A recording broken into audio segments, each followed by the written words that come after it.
Give them a dose of levodopa. I have a beautiful videotape of one of my older patients who's sitting in tremulous, and then her legs start to kick and wiggle, and she says, "Oh, I'm going to go on in 10 minutes, 5 minutes." And then you start to see the upper body, her head wriggle, the legs go away. She couldn't stand when her legs were doing this. That was her diphasic.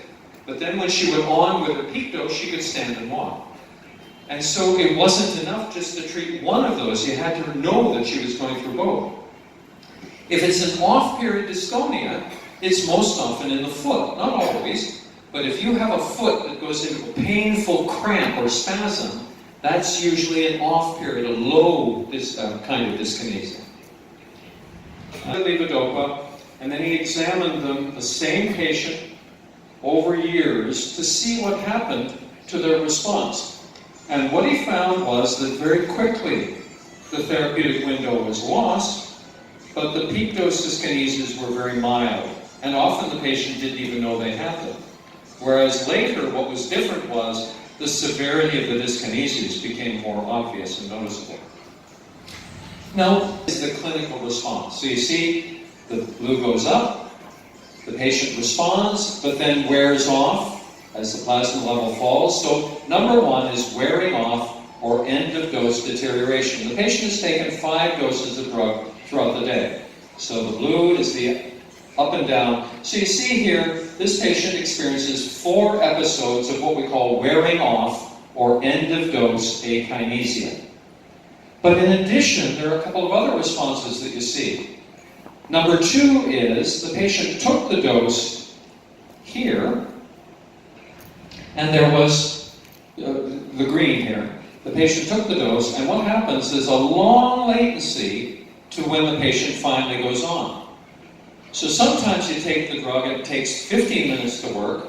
At other times it takes 30 minutes or 45 minutes. And that's actually a question you have to ask your patient. When you take the levodopa, how long does it take to take effect? Because they're often waiting for long periods of time before the drug kicks in, and sometimes they take a dose and it doesn't work at all.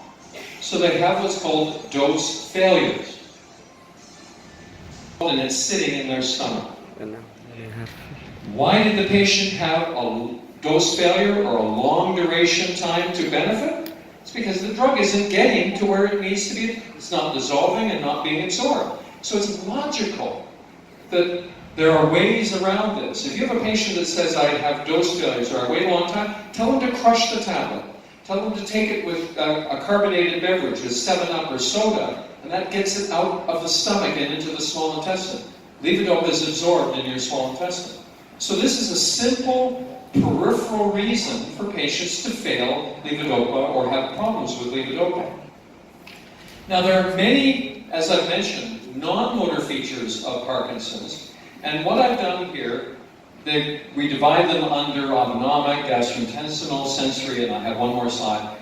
You can scan this yourself, but the parts that have the red marks, depressed or panicky, is when they go off, you'll treat them incorrectly. You won't recognize that this is in fact a part of their Parkinson's and the dose response complications that they have. So you just see that the large number of symptoms that occur as a non-motor fluctuation. So that concept, I want you to remember, non-motor fluctuations, very important.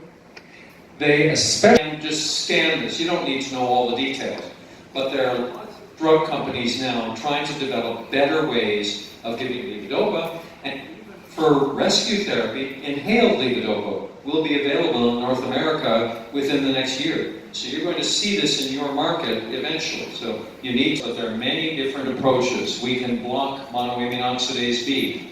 We can use catechol-O-methyltransferase inhibitors. So these